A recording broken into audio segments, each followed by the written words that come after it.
Bonsoir David, comment allez-vous? Comment ça va, Raphaël? Ah, c'est Ça magnifique. va. C'est tout le temps la même équipe. J'ai l'impression de vivre la même émission qu'il y a 2 ou 3 Il y a semaines. 2 semaines, Ah, c'est une alors, fois toutes les ouais, il y deux a 2 semaines, c'est la semaines. même équipe. Voilà. Ah, mais Rost, il est partout. Je vous l'ai pas dit la dernière fois. Rost, il y a pas une émission, il est pas là. Dès qu'il y a une émission, il y a Rost en France. Il est exceptionnel. Ah, frérot, invite-moi chez toi, Rost. Tu dois avoir un château. C'est fou, frérot. C'est exceptionnel, Rost. Il est dans toutes les émissions de France. Même dans le Hit Machine en 2004, il était dedans. David Azria, la date en Eretz, comme vous le dites, arrive à grands pas. Est-ce Exactement. que vous avez terminé l'écriture de ce spectacle qui, j'imagine, sera unique? Et là, on bosse pas mal. On a bossé vraiment depuis qu'on sait qu'on a la date. On a vraiment adapté. C'est pas le même spectacle qu'à Paris, parce que là, à Paris, on est complet quasiment un mois à l'avance, mais c'est pas du tout le même spectacle. Donc, s'il y a des gens qui l'ont vu à Paris, ils peuvent revenir s'ils sont maintenant en Eretz, et je le dis bien, Eretz, Eretz. je le passe, il passe bien.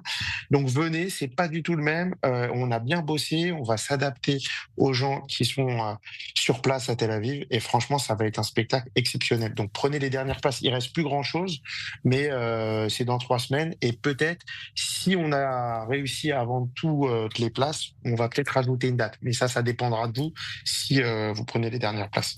David, la dernière fois que vous êtes venu il y a 2 semaines, on a beaucoup parlé de Sarcelles, une ville qui nous tient à cœur à tous les deux. Mais, Exactement. mais lorsque j'ai parlé à mon entourage de votre venue dans l'émission, j'ai eu beaucoup de commentaires positifs depuis une autre ville, celle de Natania, et vous êtes hyper populaire là-bas. Est-ce que vous le savez? Je savais pas du tout, mais je sais qu'il y a beaucoup de Français qui ont expatrié vers Natania. Pourquoi? Je vais vous dire. Parce que tout le monde se connaît là-bas. C'est 1 m² de gens de Sarcelles. C'est exceptionnel. C'est-à-dire, les mecs, ils étaient à Sarcelles, ils se connaissaient, ils ont dit non, mais on va partir faire notre alia, on va connaître personne. En fait, c'est les mêmes gens que tu revois 10 ans après, quoi. Oui, parce que les deux villes sont jumelées en fait. Ouais, c'est ça. Ah, après, est-ce que ça veut dire quoi, jumelage? Parce que des fois, à Sarcelles, il y a des villes jumelées, il y a 18 villes jumelées avec Sarcelles. C'est-à-dire, tu peux te retrouver demain à Düsseldorf, il y a un mec qui va dire c'est jumelé avec Sarcelles, t'es même pas au courant. Et Les David, jumelages. je regarde sur vos réseaux sociaux et en ce moment, j'ai remarqué une chose. Vous avez une sorte de petite passion qui vous est venue comme ça pour les influenceuses juives sur les réseaux sociaux, Ah, celles qui font les recettes et qui parlent de la mode, c'est etc. ça. Alors, racontez-nous d'où ça vous est venu, ça.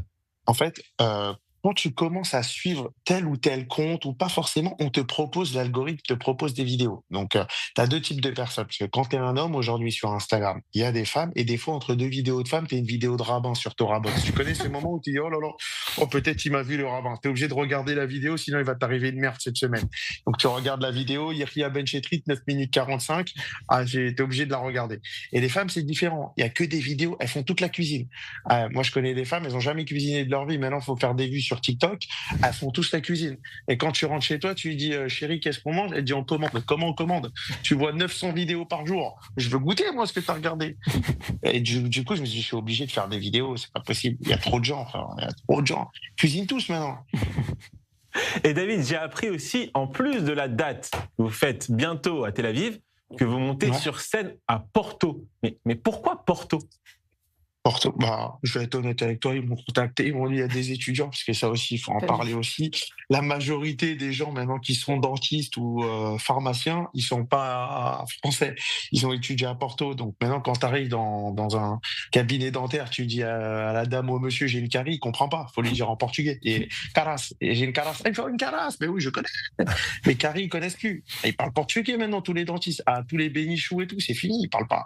Ils sont tous portugais. Il y en a pas un qui a eu son diplôme en France. Si tu connais un dentiste qui a eu son diplôme en France, faut essayer d'y aller. Parce que c'est tous des Portugais maintenant. Ou des Roumains. Il y a en Roumanie aussi. Ça cartonne la Roumanie. C'est un pays, personne n'y allait. Maintenant que tu peux devenir médecin en Roumanie, il y a que des juifs là. Il y a des bêtes rabat à tous les coins de rue. C'est vrai. exceptionnel. C'est vrai ce que vous dites. J'ai un très bon ami à moi qui a fait ses études pour devenir vétérinaire en Roumanie. Il fallait y aller, hein. Vétérinaire. Faut lui donner son numéro. Vétérinaire en Roumanie. Oui. Tu reviens, frérot, t'as un élevage. T'imagines, il est de Sarcelles, il atterrit en Roumanie, vétérinaire. Mais c'est exceptionnel. Vétérinaire en Roumanie, pour 50 euros, t'as le diplôme. C'est pas possible. C'est fou. Et David, revenons à Sarcelles, parce que la dernière fois, vous avez fait une pub exceptionnelle à Inoun. Vous avez invité Guy Poran à manger des brochettes chez Guy Inoun. Poran. Mais les autres restaurants de Sarcelles, ils m'ont envoyé des messages. Ils m'ont dit, attends, il n'y a pas qu'Inoun dans la vie. Il y a Pizza Tova aussi. Pizza Tova, ah oui, Pizza Tova, c'est exceptionnel. C'est un resto, je crois, il est plus vieux que la ville. Il est exceptionnel, le resto. Il a toujours été là. Ça veut dire, à Sarcelles, il y avait des panneaux, mais il y avait Pizza Tova avant. Pizza Tova, c'est exceptionnel. Nous, on a connu à l'époque Pizza Tova. C'était une pizza achetée, deux offertes. Ça n'existe plus dans le judaïsme maintenant. C'est une pizza achetée, il faut vendre ta voiture pour la pizza. Mais Pizza Tova, c'est très, très bon. Très, très bon. Voilà, merci beaucoup David Azria d'avoir accepté notre invitation. Je rappelle à nos téléspectateurs que vous serez sur scène le 13 décembre 2025 à Tel Aviv et le 15 février 2026 à Porto. Merci beaucoup David Azria d'avoir accepté. On voit les affiches d'ailleurs. Voilà. On va aller le voir. On voit les affiches. Ouais, je suis pas très beau gosse, mais après, on peut pas faire le poids à côté de Guy Poran. Il est exceptionnel, Guy Poran.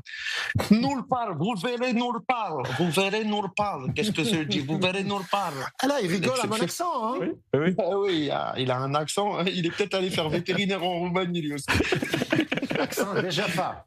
Ah oui, exceptionnel. Bravo, Guy. Et je vous invite, Guy, venez au spectacle. C'est une place achetée, une place assise. On vous enverra le lien. Je vais venir, Fonsi.